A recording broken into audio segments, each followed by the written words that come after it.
What's up, everybody? Happy Monday. Again, getting into this episode of GH, it's obvious that Chase wants Willow back. Like, that's clear as day. But I can understand why Willow's conflicted. I mean, you know, she admitted she still has feelings for Chase. She still loves Chase, but she has feelings for Michael. You know what I mean? And she can't just turn those feelings off because Chase decided to finally, be real with her and reveal the truth. Life moved on during that time. But she still wants the best for him. My thing with Willow is I feel like I totally understand where Willow's coming from. She's conflicted. She loves both men. Like, she has feelings for two men. I think she should just look deep inside of herself and really weigh the pros and the cons. You know what I'm saying? It's like you really have to think. It's not an easy decision to make between two guys. You know what I'm saying? Two people, period. It's not easy to make. Because Michael and Chase are both great guys. You know, Chase did something very stupid, but he's a good guy nonetheless. You know, they're both really cool dudes. They're cool. So it's not an easy decision for her to make. But it's like I said, you got to weigh the pros and the cons. You know, who do you have feelings more? You know what I'm saying? What does your head say and what does your heart say? Like, if her head is saying go with Chase, but her heart is saying go with Michael, follow your heart. Whatever your heart is saying, or vice versa. Like, if her heart is saying go with Chase and her head is saying go with Michael, then you need to go with Michael. I mean, you need to go with, go wherever the heart tells you. If the heart says go with Michael, go with Michael. If the heart say go with Chase, go with Chase. Do what you feel. You know what I mean? It's not easy because you don't want to hurt anybody, clearly. But, it's not an easy decision. It's really not. Like, Chase, I think, was getting a little ahead of himself. Talking about he didn't know whether to kiss Willow or shake her hand. I said, first of all, just because you told her the truth and she admitted that she still got feelings for you don't mean that you can go kissing up on folks. You still lied, number one. Number two, she never said that, oh, y'all back together. She never said that. And she's still a very married woman. So do not sit there and try to talk about, oh, I don't know if I should kiss you or shake your hand. First of all, and I agree, Willow, let's just say goodnight. I agree. Because first of all, if you kiss her, she ought to slap shit out of you for even making a foolish attempt. I like this because I feel like they're all handling this as an adult. Same thing with Michael. Michael just wants what's best for Sasha. That's literally all he wants. He just wants what's best for her. He just wants her to get back to her old self and leave the drugs alone. And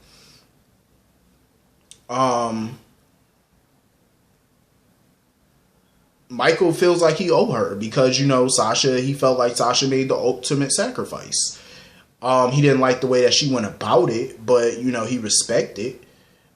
He's coming around to it. And, Sasha, I think, was just happy that Michael was looking at her, kindly. You know what I'm saying? The way that he used to kind of look at her. You know what I'm saying? Like, because remember when all of this alleged cheating went down, he was pretty pissed with her, didn't want to be around her. Like, he looked like he was disgusted with the girl. Didn't he want, he didn't want nothing to do with the child. But now it's like, after hearing about what she did and seeing the struggles the secret, the toll that secret took on her, he's coming around. But that, I don't know if that means, he wants to be back with her. You know what I'm saying? Just because he's forgiving you and he sees what you've been going through and he understands now what you sacrificed for him, you know what I'm saying? That does not mean let's get back together. I think some people are reading too much into it. Like I said, I feel like Chase was reading a little bit too much into what Willow said, and I feel like Sasha might be reading a little bit too much into Michael looking at her good, looking at her kindly again. It's like, don't read too much into it now. Because while y'all was out doing what y'all was doing, sneaking around lying, he got close to somebody else. You know what I'm saying? He got close to Willow. Willow got close to him. So that, they can't just turn that off. And right now, Michael and Willow's priority for the time being is just Wiley. You know what I'm saying? They're not really worried about who they should be with, if they should be together. They're not really worried about that. They're worried about the child. You know what I mean? That's what they're worried about. And I like that. You know, that's some real mature adulting. And I love it, but they got to remember, this is daytime drama, so let's see some more damn drama. They need to ramp up the drama. Well, I can't even say ramp up the drama because we've been seeing a lot of drama with this Julian mess, with Alex coming back, shooting up folks, and mob wars, and it's been chaotic. So it is good to see some mature, good adulting sometime. So anyway, Peter and Maxi, every time I see them, I just want to throw up. Really. This idea that Maxi has about having a double wedding, it's gross. Clearly, Anna feels the same way because Anna was not feeling that idea about them having a double wedding. Anna was looking like, no, thank you. Anna was dead ass looking at her like, no, thank you. I don't think we should do a double wedding. And I concur. I don't think they should. I think that's a stupid idea. Maxi, lamb chop, honey bun, sweet roll. If you want to marry this psycho, then you go ahead and do so. But leave Anna and Finn out of it, please. Please and thank you. I honestly would feel like both of those marriages are just, I don't know. We already know Maxi and Peter are just doomed. You know, that whole relationship is just disaster waiting to happen. We already know. But Finn and Anna, I really don't, for some reason, I don't see longevity with them. I don't. I do feel like, to me, they have some chemistry. But do I see them being together, like married, playing like Little House on the Prairie and all that for years to come? I don't see it. I don't see it. Especially when this whole Jackie situation comes to the forefront, because we don't know how Anna's going to react to that. Even though it was years before her, we don't know. She might be pissed. And we already know that there's a big possibility that Chase is really Finn's, son, and Finn is really his pappy. It could be, you know what I mean? Like, we don't know, but I'm interested to finding out. So anyway, it was good to see, Finn opening up to his dad, and, him and his dad getting along and stuff like that. His father wanting to, be in his life and be in Port Charles until the wedding at the very least.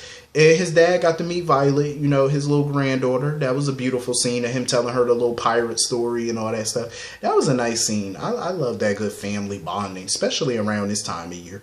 Christmas is literally one of my favorite times. Besides Halloween and all that stuff, Christmas is really one of my favorite times. It's a feel-good time, and we need a good feel-good time, especially with all this craziness going on in the world. So it's always good to see people getting along, even on daytime drama when there should be some hair pulling and some bitch slapping. But I will take this for the time being. I will take this good family bonding. But tomorrow, hopefully, we see some good catty bitch fighting, because that's what I want to see. At the very least. Chase was all happy and shit. He was sitting there cheesing like a Cheshire cat because he finally told Willow the truth. I'm like, okay, Chase, calm down. Just because you told her the truth and you all, Chase, okay, we get it. You told her the truth. That's nice. Good for you. But that don't mean she gonna take your ass back, so you could wipe the grin off your face. But Chase was happy, though, that, Finn and their dad, well, alleged father, are getting along. Let me stop. Listen, until I see DNA results, that's his alleged child. Until I see DNA, I want to see some DNA, because the jury is out. And where is Maury? Where's Maury Povich when you need him? Because there's just a lot of questionable DNA in that town. And I think we need Maury to just get to the bottom of this. Because, once Maury hold up that manila envelope, it's on and popping. Once he hold up that envelope, we're going to find out. Once he says that, he got that envelope in his hand, shit is about to go down. So I think we need that, because I think some DNA need to be tested in that town. Quite a few people, I think, need a DNA test. I'm just being honest. Like, come on now. Don't act like y'all wasn't thinking it. So anyway, Franco is still trying to figure out why the hell he's hearing Peter's voice in his head and whatnot. So, of course, Kevin being Kevin wants to help him figure that out. And I think he's the best person to help him. Scott has to come in and be all Scott. Oh, stop. Oh, don't come in here messing with my son's head, trying to shrink Oh, don't go coming in here messing with my son's brain. Scott, shut the hell up. Scott be getting on my... Matter of fact, you know what? Since I'm speaking on Scott, happy belated birthday to Ken Schreiner. Happy birthday to him. I think his birthday was yesterday or 2 days ago. Happy birthday again. I'm glad that Franco's not giving up on this, this brain tumor. He's not letting it defeat him. You know what I mean? Like, he's going to fight it to the end. I'm glad, because he needs to. He really, really needs to. Like, he does. You know what I'm saying? You got a wife. You got 3 boys, step boys, that care about you. You need to fight this. Because I hate when somebody has a defeatist attitude. Like, do not let something defeat you. It ain't over until the fat woman sing. You know what I mean? It is not over until it's over. So until you are officially defeated, stop acting defeated. So I'm glad he's going to fight this nonsense. Speaking of crazy and nonsense. So Valentine was sitting with Dante and stuff at the Metro Court, trying to go over the schedule for the kids or whatever, for Charlotte and all that type of good stuff. And when he clicked that pen, it triggered Dante. It triggered him. It triggered his conditioning. And Valentine, after he clicked in and saw Dante's facial expression and stuff, he knew something wasn't right with Dante. He just knew. So, of course, even Peter came over and was trying to tell Dante, in light of what happened to Lulu, maybe Dante should take some time off and stuff from work. But Dante was like, no, I need to work. Obviously, because he needs to complete the mission. So, of course, he was calling the doctor and stuff, Dr. Kirk, letting him know, like, I'm ready to complete the mission. Like, Dante is just all in a trance right about now. It got Valentine, to the point where he had to go to Anna. And he wanted Anna to sit with Dante, go speak with Dante, and assess his mental state and see if he was, mentally competent to take care of some kids. You know what I mean? Because Valentine really don't know about that. Because he felt like maybe the WSB let Dante go a little too early. And, obviously Valentine is not going to feel comfortable with having Charlotte around Dante if he's going to be making him wild eyes. Because you see whenever Dante's in that trance, he be having this wild look in his face, like he be looking crazy. So I can understand why, Valentine was like, nah, we need to figure this out before I let my child go over there and be in your, in your care. You know what I'm saying? Unsupervised. So I can totally understand where Valentine is coming from that, because he does have a valid point. Because I'm just saying, I listen, the way he was looking at Valentine with that crazed ass look, I wouldn't want my child in your presence, not looking like that and acting like that, all weird and spaced out and like you want some type of special crack. I don't think so. Like, no, sir. You're not going to be around my child looking like that, acting all crazy. They need to kick this Peter storyline in high gear, because I understand we got a lot of other shit going on in this show. But this Peter nonsense, I'm ready for it to come out. I don't have a problem with Peter being a villain. But it's like, if you're going to be a villain and you're going to do villainous things, own it. Own it. You need to just let people know, like, this is who you are, this is who you're going to be. I understand you want to change or whatever, and I'm not saying folks can't change, because they can, but the thing is, you can't have it both ways a lot of times. Like, if you want to change and be better, you know what I'm saying? Like, you gotta go all the way with it. But at the same time, if you're going to be like a Valentine or Ava, and you want to be good, because obviously those two are gray area kind of characters, they came on all villainous and stuff like that, but they changed. But you got to know when to go back to your dark side and know when to use it and who to use it on. The problem with him is, with Peter, he uses it on people who are innocent people. You know what I'm saying? You got to use that dark side against other dark people. That's what you need to do. That's what he needs to do. He need to figure that out. But anyway, I enjoyed this episode for what it was. It was cool, not action-packed. But I'm glad we got a little break from the drama. With the Corinthos Renault situation. I'm glad for the time being.